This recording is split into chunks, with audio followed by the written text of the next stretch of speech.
Hello everyone, and welcome to the latest Pixalate webinar, Reducing IVT in Mobile Apps. My name is Tony Casson. I'm the VP of Customer Success here at Pixalate. We have a distinguished panel of experts with us, and let's jump right in. First, some housekeeping. We'd love for you attending the webinar today to join the conversation. We ask that you post your questions on LinkedIn. Please tag @Pixalate and use the hashtag #FightAdFraud. Thank you. Let's introduce everybody. My name's Tony. I'm the VP of Customer Success here at Pixalate. I'm honored to host this webinar today with the panelists we have. I've been working for a number of years in the industry to help fight ad fraud, bring more trust to programmatic advertising. I work closely with the IAB and TAG on standard setting, industry working groups for open RTB and other compliance efforts. Our mission here at Pixalate is to continue to bring transparency and trust into programmatic advertising. We are a cross-channel fraud intelligence company. We work with brands and platforms to prevent invalid traffic and improve ad inventory quality.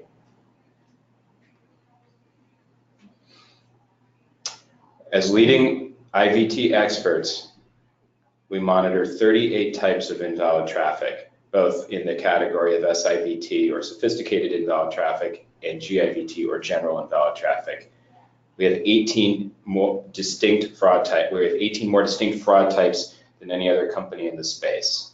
We're MRC accredited for display viewability and SIVT, and we're currently the only company under review for video and OTT SIVT filtration and detection. We analyze over 90 billion impressions each quarter, which enabling us to detect even more IVT, bring new IVT types to bear, and improve both the detection and filtration methodologies over time. From the Harvard Business Review to our blog and indices, we're the industry standard for IVT detection and filtration, especially in mobile. Our 3 product lines protect every stage of your campaign, from planning, prevention, to monitoring. The planning phase, our media ratings terminals allow for media discovery and analysis. Both sellers and buyers benefit from this platform, enabling them to discover new inventory sources both in-app and desktop and mobile web. Assess them for brand safety, inventory quality, IVT, and viewability. The prevention phase, we offer our pre-bid blocking and filtration tools, complete cross-channel protection from IP address to data center, device ID, domain, app, and more. Lastly, our monitoring of post-bid intelligence offers customers the ability to analyze the IVT that has been detected in their trafficking and take measures against it. With that, I'd like to introduce our panelists. We'll begin with Noor Nasir, the Director of Media Innovations and Technology at Centra. Noor? Thank you. Yeah, like just mentioned, my name is Noor Nasir. So glad to be on the panel today. I sit on a team where I lead innovative strategy development at Centra. So essentially what that entails is understanding what are the latest and greatest touch points and topical areas of interest for clients to be knowledgeable about in the programmatic media and ad tech space. And that is what I particularly focus on. More uniquely about Centro, Centro is a provider of enterprise software for digital advertising organizations. It's a technology platform. It has a technology platform called Basis, which is a SaaS advertising solution that unifies programmatic and digital media buying along with workflow automation, cross-channel campaign planning, universal reporting, and business intelligence. So what it can do is boost media, team, and business performance by enabling advertisers to plan, buy, and analyze real-time bidding, direct media, search, and social campaigns in a single platform. Centro is headquartered where I am sitting right now in Chicago. We have offices across the nation in 40 different cities, and we continue to identify the latest and greatest ways to tackle challenging digital media and advertising problems for clients, both domestically and internationally. Again, so glad to be on the panel.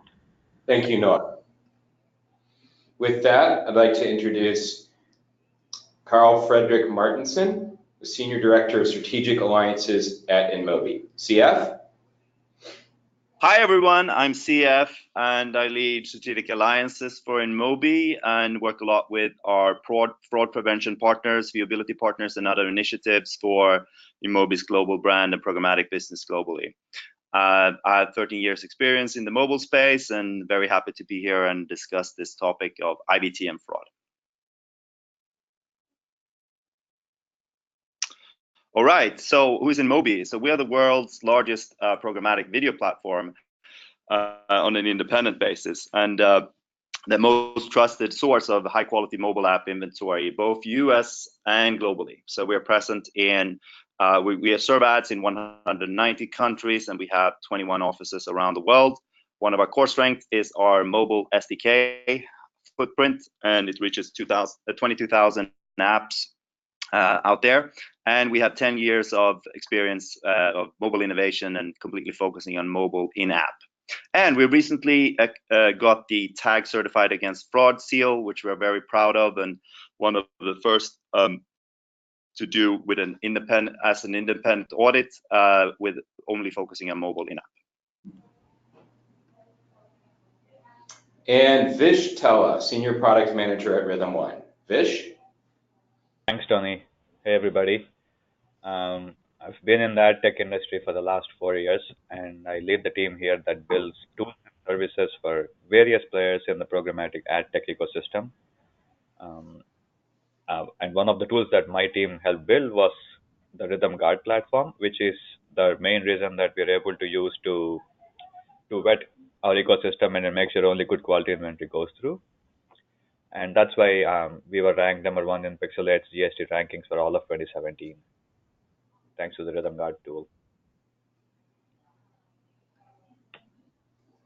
And talking about RhythmOne, we are a company that connects both advertisers and publishers across devices and platforms. We have our unified programmatic platform, which we call Rhythm Max, and it delivers ROI for advertisers by helping them reach and engage with their target audiences at scale. We have both our own SSP, our own DSP, and our own programmatic platform that lets us do that. And we do this by offering, first, we have differentiated data. We have our own DMP, with which uses our first-party analytics tools and all, and we also partner with industry-leading data providers to augment our supply. And speaking of supply, we have a unique supply through our owned and operated partners, and we also have a lot of controlled supply. And we recently acquired Yumi, through which we got an extensive connected TV supply as well. And we also vouch by our inventory quality, which is backed by our proprietary brand safety technology called Rhythm Guard. And as you can see, our Pixalate rankings also vouch for it. Yeah, once again, I'm pleased to be here today talking about various ways with which we can help and identify and screen IVT in mobile apps. I'm sure it's an important focus topic given ever-growing spend and scrutiny in the mobile app ecosystem. Thank you, Vish.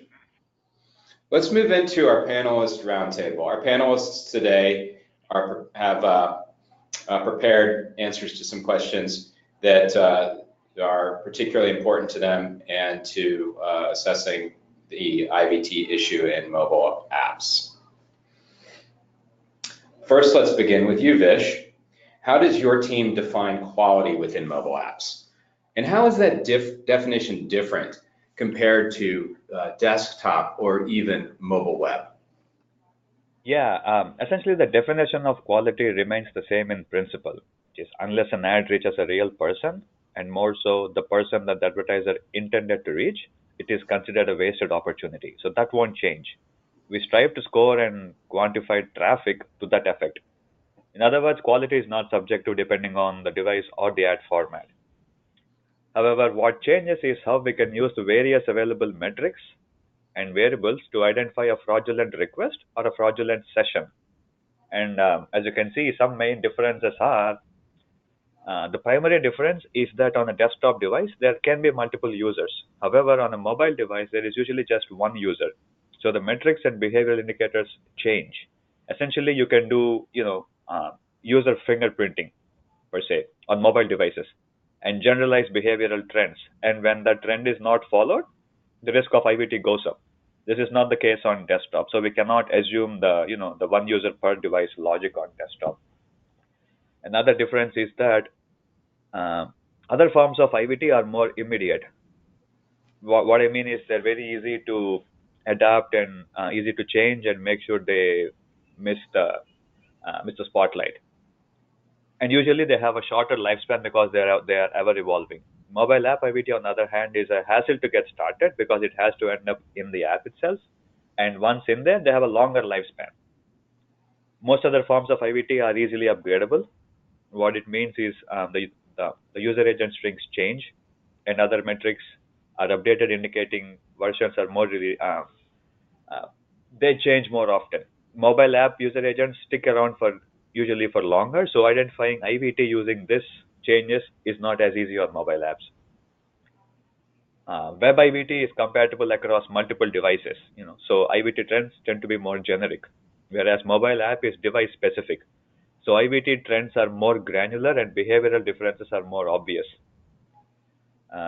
Web is more widespread across IPs due to the ease of availability of pages on search engines, for example. So they are more generic and more widespread, whereas mobile apps usually tend to not be so widespread and they usually tend to be clustered in geolocation. So to identify IVT, that's one variable that we use.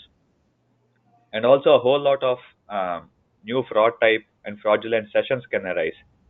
Like for example, clicks to install behavior and its distribution, post install behavior, and all these give data about a totally different kind of user action. And we define new fraud types based on those metrics. And obviously session lengths are usually much shorter on a web as compared to mobile app session. These are some of the main and obvious differences that we use to identify mobile app IVT as against regular IVT. So there's statistically significant data that's available to us in app transactions that is different than in mobile web and desktop transactions. By applying scientific analysis to that, we can discover apps that have a higher preponderance of suspicious activity and measurable IVT than those apps are noted, and you can avoid them in your own onboarding process or buying process. Yeah, so getting IVT measurements is straightforward and can be gotten using traditional means. What changes is how you interpret the data in the context of a mobile app and make sure you identify what is IVT, what is not, and define them differently in this context. Thank you, Vish. Nor from Centro, what are you and your company doing at the organizational level to reduce IVT within apps? Sure. So at Centro, we're tackling all elements of ad fraud for the betterment of client campaigns, of course. But if I personally had to pick a monitored aspect of ad fraud that's the most nefarious, I definitely have to say, sorry, I'm getting some feedback.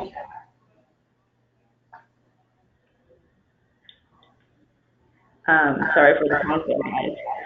But if I had to pick a monitored aspect of ad fraud that's the most nefarious, I definitely say that is IVT.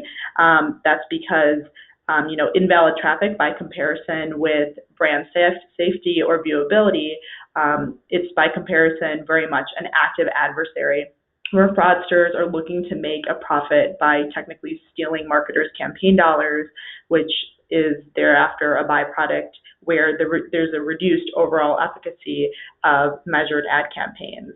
So with so much fraudulent activity out there, these criminal actors are highly incentivized to constantly find new ways to make bot traffic look legitimate.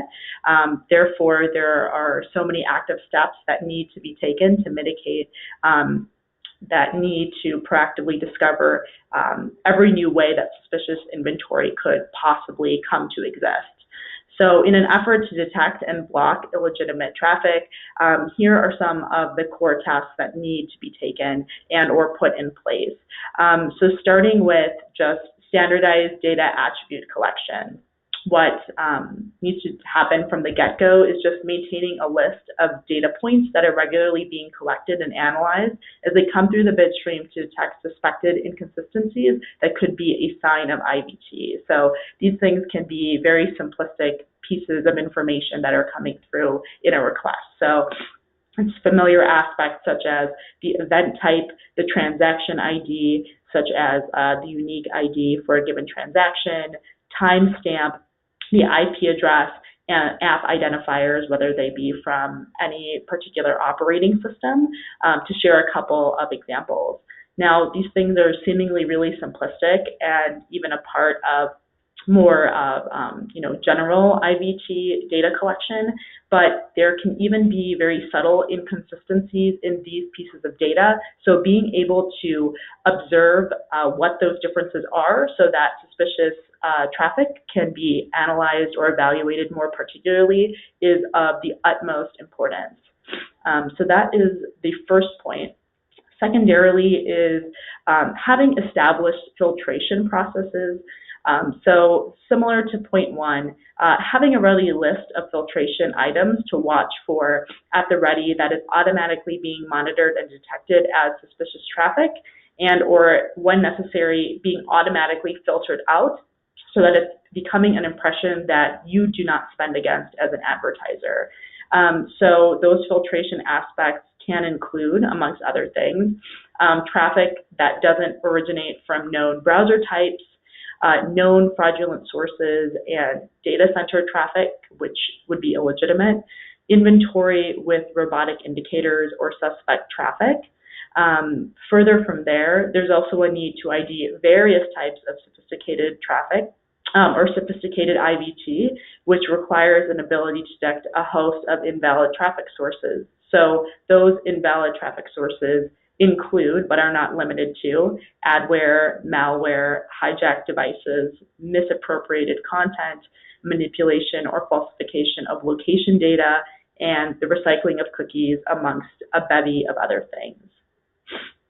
Third on the list is careful inventory selection and analysis.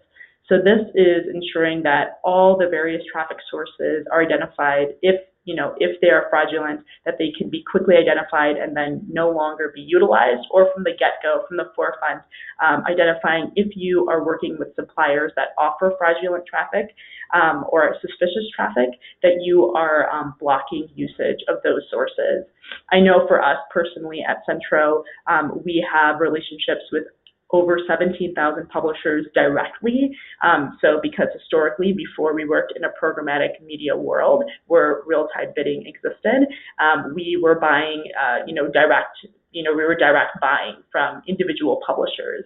So because those direct relationships continue to exist, if we feel suspect that, let's say, a supplier is suggesting that they have this premium inventory that seems unlikely, we might go ahead and have that as a tip-off point to turn back to that publisher directly and ask them if they are giving that premium inventory to that supplier.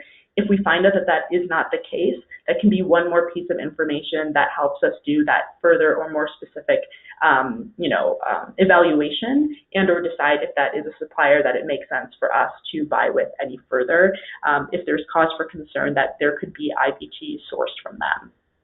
And then finally, just working specifically with monitoring solutions. At Centro, we don't only and exclusively focus all of our time and effort on the IVT space, but there are certainly solutions out there where that is specifically and only what they do.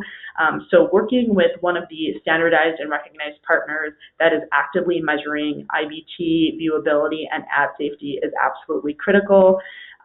again, as much as we have standards in place, we need to rely on other resources so that as new and imminent threats become prevalent, that we're going ahead and blockading those and using those checks and balances system to work against them. So it's very much an active process out there to monitor and mitigate ad fraud. So these are some of the core aspects that we work to tackle accordingly. Thank you, Nor. And one thing that we have observed, to your point about careful inventory selection and analysis, is that when we talk about onboarding apps, doing business with apps, that there is frequently a strong correlation between brand safe content and IVT. The larger notion of brand safety, I think, does incorporate a significant IVT prevention component, where brand safe content or questionable content becomes difficult to monetize. It does tend to make some decisions, tends to allow the app developer and publisher to make decisions that may be detrimental to their business in the long run, such as contracting with networks and platforms that may encourage more IVT, or even to the point of just gaming the system altogether. These things do happen, and again, it can be both naive or actually intentional in certain cases. And then working with, as you mentioned, working with MRC accredited solutions for monitoring and filtration is certainly paramount. Thank you. Certainly. CF for Mobi. When working with publishers and developers to onboard new mobile apps, what types of checks do you conduct to verify that these apps are fraud-free? And then on an ongoing basis, what types of ongoing checks do you conduct? Right. So at Mobi, we believe that fraud prevention starts in the onboarding process. So basically, we do a number of checks before a new publisher goes on our exchange. So first thing is that we do check the content quality. So basically, we check that it adheres with the InMobi content guidelines, and we do ownership verification of the application. Next step is what some of you mentioned, is looking at the brand safety of the app and making sure it doesn't host malware or it's not sending the bundle ID correctly and basic things like that. Third thing is that we make sure that we delist duplicates. So if an app has been on our network and maybe it was off and it's coming again, we make sure that they are not coming on our network if they've been blacklisted in the past. Fourth thing is that we try to arrest app or site subletting. So basically, since we have an SDK, we have ways of making sure that the signals that we're getting from the SDK match up with what the publisher has registered with us. And if it doesn't, they might be doing subletting without letting us know, which is something that we try to curb as much as possible. And the fifth thing on the onboarding side, we check for odd request patterns, which is kind of standard setups with maybe high request volumes and different odd patterns that we try to identify.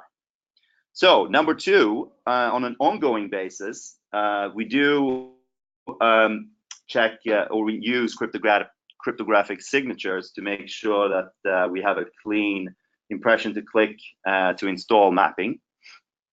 We disregard automatic traffic. We have systems in place internally to do that. We also work with third parties like Pixalate on this side, where we basically make sure that there are no bots that are running traffic on our inventory. We check velocity checks, basic things like very frequent ad refresh patterns. And the fourth thing here is that since we have an SDK, we can actually double check some of the data signals that we're getting from the publisher, so to make sure that it matches up with uses we may see on other publishers through our SDK. And generally, just studying suspicious patterns. We have a big network quality team with long experience from mobile in-app, and they are, as well as using machine learning techniques and and pattern recognition. They're also being very hands-on and basically looking for new ways, since fraudsters keep changing their methodologies over time. And the third thing here is the measurement and transparency. So basically, we want to provide as much transparency as we can to the advertisers, and we encourage them to use their trusted vendor to do verification of, for example, the audiences. We work with the Nielsen and the Comscores, etc., to verify audiences. On the second bullet here, we have, of course, viewability, which is a key topic, where we enable advertisers to use their preferred vendor to measure viewability. We are integrated with a number of third-party SDKs like Moat and IES, which is integrated with our SDK, which enables them to get viewability metrics, including video on mobile with VAST.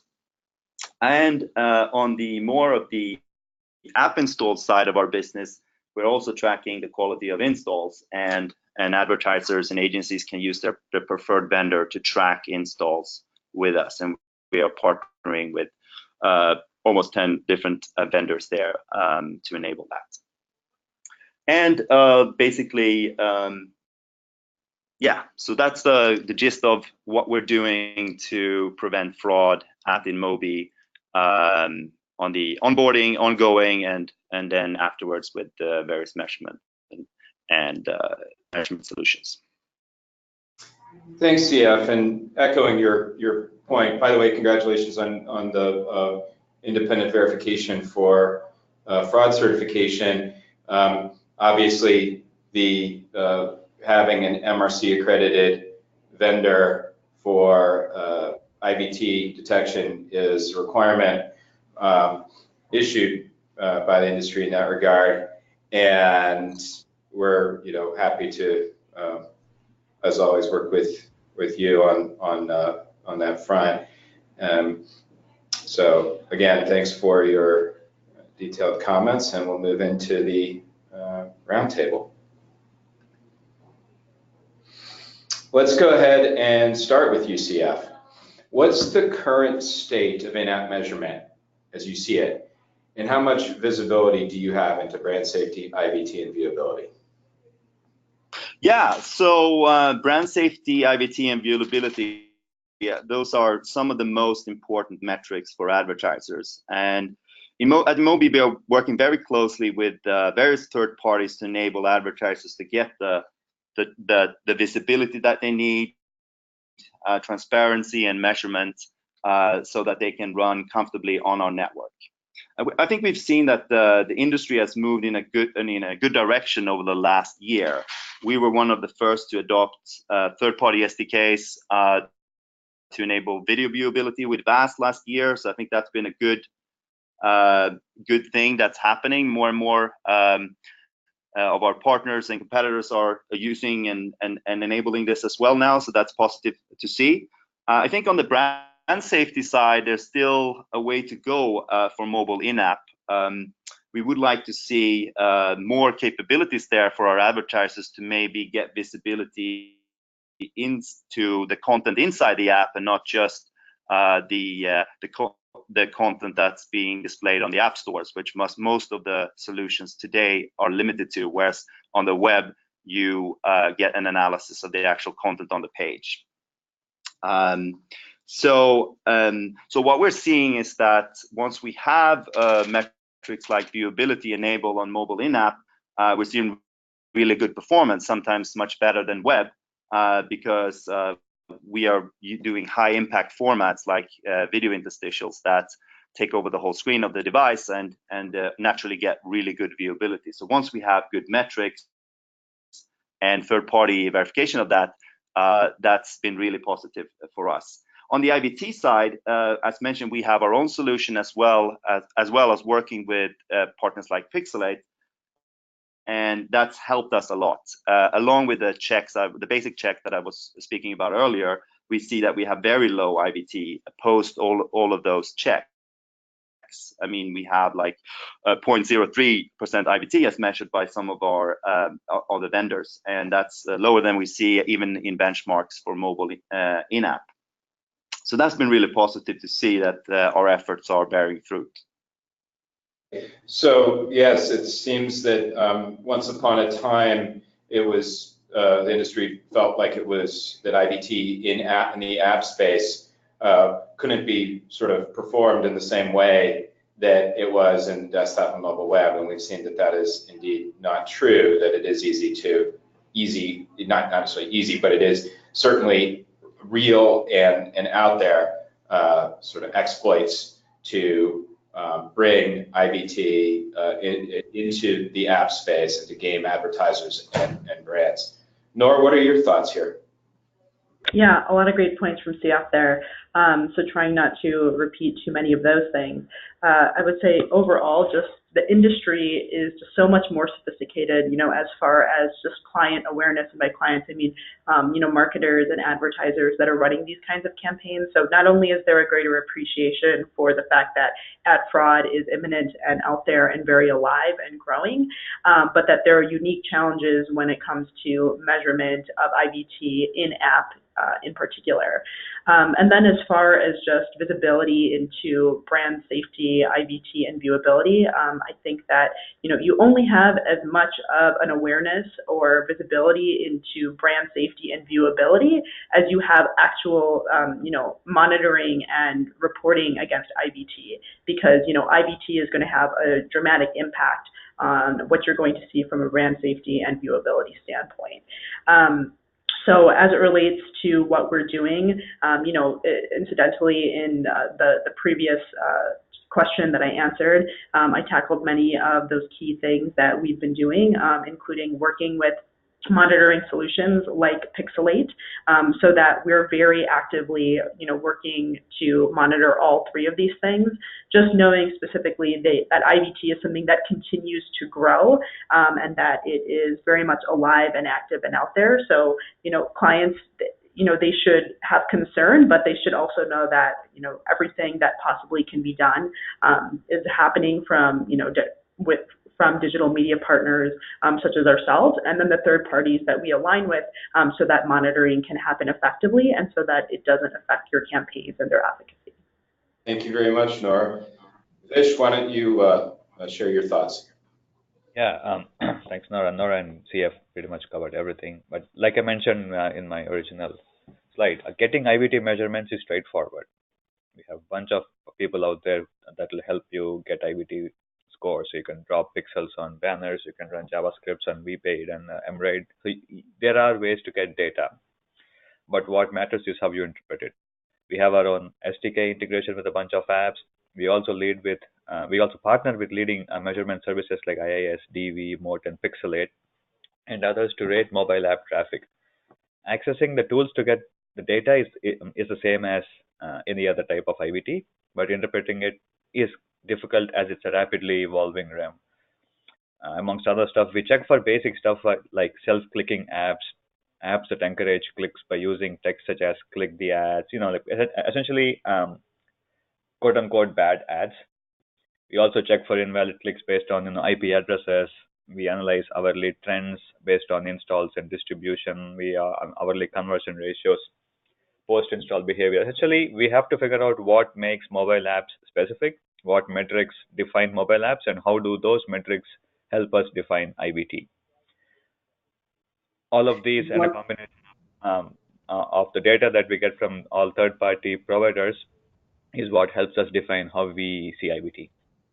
Thank you, Vish. One common theme surfacing here is for brands, advertisers, SSPs, DSPs, ad networks, anybody in the space, is while we'd love to say each company who does measurement and verification would love to say, oh, use us exclusively. One common theme we're hearing is that it is important to work with multiple vendors. It's both reasonable and necessary and in order to protect against IVT. Moving on. In terms of reducing IVT, what are the biggest differences between mobile apps and mobile web and desktop? Vish, do you have a comment here? Yeah, like I mentioned earlier, on mobile devices, we can assume the one user per device policy, whereas you cannot assume that on a desktop. Also, mobile, like I mentioned, mobile, let's say, desktop and web IVT is more immediate and has a shorter lifespan, but mobile app tends to be longer and they're a hassle to get started. Desktop is compatible across multiple devices. Mobile app is device specific. You write for an app, you only get that IVT available only on the devices on which that app can run. Desktop and web can be more geographically widespread, whereas mobile app IVT tends to be clustered. Desktop is easily upgradable and often change, whereas the mobile apps user agents stick around for longer. I think on an average, cookies is so to track the device itself on desktop, we use cookies, right? So cookies on an average tend to decay in like 24 hours, whereas device IDs tend to stay around for like 20 to 21 months. That gives an indication of the big difference there. Also, session lengths are relatively shorter on desktop and are longer on mobile apps. Also, the kind of data, the kind of user data we get on desktop versus mobile is different. Like on desktop, you get mostly web activity, like shopping trends and behavioral trends, whereas on mobile, you get more specific data like GPS location, the device type, the OS type, the gender of the user, the age, the carrier, all of these stuff, which tend to be more device specific and which will help you define when a trend change, it's an indication that something is wrong. And also the biggest difference is ad blockers. On desktop and web IVT, you essentially have a lot of options to block ads. Mobile apps, essentially, there is no option to do it. So you will have to rely on your own interpretations of what is IVT and then deal with it. Thanks, Vish. CF, what do you think? Yeah, so at InMobi, we are completely focused on mobile in-app. And I think there's significant differences in the core technology, obviously, between app and web. And that permeates into the IVT space and how you look at IVT. So one difference is, of course, that there are different data points available. So in mobile in-app, you have unique identifiers of the app from the App Store, the bundle ID and the package name. And also you have a device ID available, which is typically not available on web traffic. And those two data points are really key for IVT detection and prevention. Great. Nor? Yeah, I think we covered a lot of ground with the answers from the previous two panelists, but just to add on a little something onto that, and I think this has been inferred, the origins of this type of monitoring and or just the digital media space at large, started in the web space. So desktop and mobile web methods of assessment rely on indicators that can include things that are just very specific to the browser environment. So besides JavaScript tags, again, those aspects that are relative to a browser environment that are not things that are part of the in-app ecosystem. So having all those various indicators that are unique to an app space are the things that need to be very specifically evaluated when you are doing this type of monitoring, and it's an environment that is completely separate from what we otherwise are seeing in web-based spaces. Obviously, echoing all panelists, so items like device ID is clearly unique to the app space and rarely available in the mobile web space, and that is a very significant determinant and measurement component. Nora, why don't you start here? How will new and improved standards like OMSDK change mobile app advertising? Yeah. So OMSDK, and for folks who haven't heard of it, Open Measurement SDK, I think first and foremost, it's a good first step in creating an ecosystem with universal standardization and transparency, which, transparency in general and standardization are simply things that we don't have enough of in the digital advertising landscape. And currently for the marketers and advertisers who are making that active effort to measure in-app IVT, they're likely working with one third third-party, viewability and just, ad fraud measurement partner versus another. And each one of these measurement providers has their own lockbox of systems and processes and standards in place. So this is just one more way that we have, at least for the trends to date, have seen fragmentation in the industry as it relates to the processes related to measurement. So this more open source SDK will help solve for that existing fragmentation, and it also turns governance over to an independent third party, an industry group, to bring further legitimacy to IVT mitigation efforts. Thank you, Noor. Vish, why don't you share your thoughts here? Yeah, I think, amongst others, it succeeded in bringing standardization in measurement to start off. Now, we don't need to work with a collection of measurement services for getting the best of what each offers. We can now work with just one, and as all of them will tend to have similar integrations with apps. Also, each measurement service will now be incentivized to provide essentially what everybody else, what all other services give, thanks to the fear of missing out. So customers like us will get to benefit from that. Great. And then CF, what are your thoughts on the OMSDK? Yeah, so I think the OMSDK will evolve into a really important solution to combat fraud and IVT with the native access that it provides. But I think in the short term, it might be a more more of a tool to democratize video viewability, which has been a big challenge in the mobile in-app space prior to the OMSDK. We were early to integrate third-party SDKs, and we are very happy to see this standardization where we can eventually, hopefully, only have the OMSDK to deal with in terms of integration.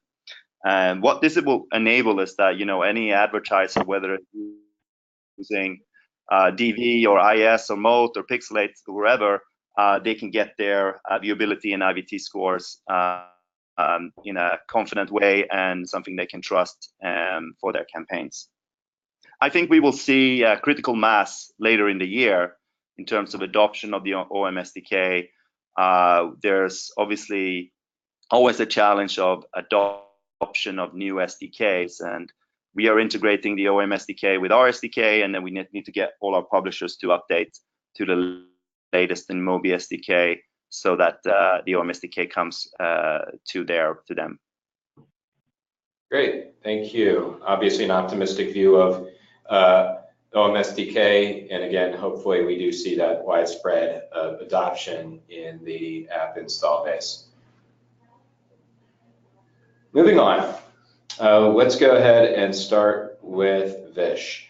What do you hope to see in the near future in terms of industry standardization, even beyond the OMSDK, specifically relating to improving the quality of mobile app ads?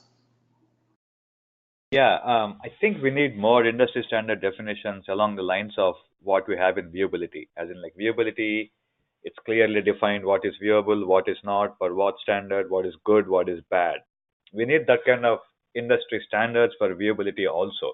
Currently, each of us can, quote unquote, define IVT according to our own standards. And that is the reason behind what we observe are like the huge IVT rate mismatches amongst partners in the real-time bidding ecosystem. The more standard definitions of IVT we have, the lesser scope there will be for misinterpretation of this. And what this in turn means is that there will be less scope for fraudsters to take advantage of. So we'll be able to weed out IVT sooner, there would be no gray areas, and essentially it'll help clean up the ecosystem faster than any other technological evolution would. Thank you, Vish. What do you think, CF? Yeah, so we would like to see standardization also around ad format and practices that are, you could consider as being low quality in general. I mean, ads that are placed in such a way that it basically encourages accidental clicks. Things like that would be helpful. Additionally, we would like to see standardization around what is acceptable in the click and install fraud space. We see varying standards here on what could be considered click and install fraud from various vendors. And also on the OTT and connected TV space, we would like to see standardization first in terms of viewability. What is viewability in the connected TV space? And also on the IVT and brand safety side, what does it mean from a connected TV perspective? And lastly, we are very happy to see the movements around ads.txt for mobile in-app, but we are not yet there. Once the specs have been locked down, we would hope that the adoption of ads.txt for mobile in-app will be swift and universal, because on the web it has proven to be an effective tool to solve parts of the problems of fraud on that side. Yes, and as most people know, the IAB has published the ads.txt standard for mobile apps for public comment right now, and certainly we all hope to see a robust conversation around that and the standard finalized in the coming weeks. That will be huge for the industry. Nora, before we move into the audience Q&A section, do you have any comments on what you'd like to see here? Yeah, I'll look to share an abbreviated comment because I think that Vish and CF did a great job of comprehensively mentioning so many different things that would be great to see in the near future. Really appreciate the point around ad formats, right? Just having more opportunities to have an experience where a person is in fact intentionally taking an action and not accidentally taking an action. And also the points about just having standardized definitions so that we're all measuring in the same way is of incredible importance. So as far as like what I would like to see is just the actual activation of the standardization where, you know, marketers and advertisers all are agreeing that this measurement needs to take place, and that it needs to be taking place by way of standardized means. So, you know, as the OM SDK becomes increasingly prevalent in market and as more people look to adopt what it has to offer, you know, hopefully we'll be better able to, you know, set a new standard and have greater transparency. Thank you, Nora.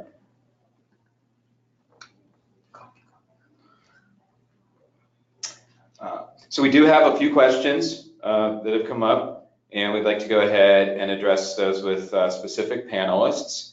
For CF, brands and advertisers are the ultimate victims of IVT. What would you say to them to further their trust in in-app advertising? Sure. You know, not all mobile advertising companies are created equal. I mean, we have taken very strong stance against all types of mobile ad fraud. And by doing so, we've seen our IVT rates to plummet. We are fighting fraud on various levels across the entire ecosystem and value chain when it comes to install fraud and click fraud as well. And we are very committed to transparency with our advertisers. So once we have proven those measurements and metrics to advertisers, they usually see that mobile in-app is a very safe place for their dollars to go to. And yeah, we would like them to show them rather than tell the story what our numbers look like with third-party measurement and see that mobile in-app is a very safe place to spend your advertising dollars if you have all the checks and measurement in place. Great, thanks. So accredited measurement brings transparency, and transparency brings certainty and trust to brands and advertisers. Thank you. This question is for Nor. What are some of the effects your business has seen as a result of better fraud monitoring in the mobile app space? Yeah.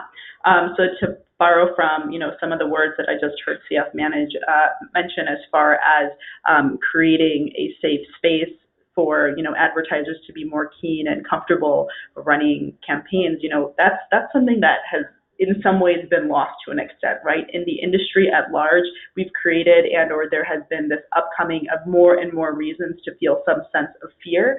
So when you're working with advertisers, there's this constant lingering concern and or even paranoia that is rightfully there because you don't know exactly what's happening and if your advertisements are actually being seen by eyeballs. So as far as the effects of being able to better use fraud monitoring, I think it creates a better sense of trust between ourselves and the advertisers that we work with, right? So that trust is going to create better opportunities for also the reporting to reflect exactly what we have activated against for our clients, and it's going to make any sort of brand metrics show something that is much more reflective of what has actually happened in the campaign. So if you're doing a brand lift study, brand awareness, or whatever the case might be, knowing that you've monitored and invalidated or rerouted invalid traffic outside of a campaign, it's going to ultimately enable you to show results that are a direct reflection of what your client has actually looked to purchase. So the results have been positive, both on the ends of clients and on the end of those who are running the campaigns. It's just better also for suppliers as far as just making sure that people are putting appropriate value on real impressions that are in fact premium and worth spending money against, as opposed to bot traffic which has absolutely no value and you're wrongly funneling dollars in those directions. So overarching, there's been good benefits as it relates to reporting and trust. Thank you, Noor. We have a question for Vish. Has there been pressure to get your IVT under control from more than just a revenue perspective? For example, from a legal or a compliance standpoint? Yeah, essentially, our contracts with agencies and advertisers and other publishers that we work with not only involve revenue numbers, but there are also volume expectations. We have QPS limits that we have to honor, and we have to adhere to quality metrics, minimum quality metrics that people expect of us. What this means is we have to make the most out of our available QPS constraints, still meeting volumes, making sure that the quality don't drop beyond an expected level. So we have to make sure we allow as much good traffic into our ecosystem as possible so that our supply gets the most bang for their buck and demand partners are confident that the dollars are well spent and get their expected ROI. So it's not just about how much money somebody spends or makes, but it's also about how much value they think they're getting out of working with us. So we have to weed out IVT even before it enters our ecosystem. If nothing, we'll have to make sure that our resources, our hardware and IP resources are well spent. So we'll have to have only good quality traffic flowing through. So yeah, revenue is a big factor behind us having to tackle IVT, but there are other not so obvious reasons as well that we have to invest in these technologies to make sure we weed out IVT, have good quality inventory, and essentially maintain good quality traffic in our ecosystem. Got it. So brands and advertisers and agencies have always cared about performance, return on investment, and lack of waste. And preventing IVT, sometimes contractually, as you mentioned, seems to be sort of a very effective way to eliminate one form of waste right off the top, so we can focus in then on the true performance characteristics of the campaigns. Yeah, essentially, like I mentioned, right? So because this field evolves so fast, revenue numbers and minimum quality thresholds are like table stakes. When you say that you will give X% good traffic or you will meet so and so revenue numbers, the first question they'll ask you is, and what? Because people want more, and so that's why all these things are given. So you'll have to make sure you squeeze the most out of the traffic that's flowing through to make sure that you bring out a value add to what these people can work with. Thank you very much to you, Vish, to CF from InMobi, to Noor from Centro. It's been a great discussion today, and we look forward to more in the future. Thank you all for attending.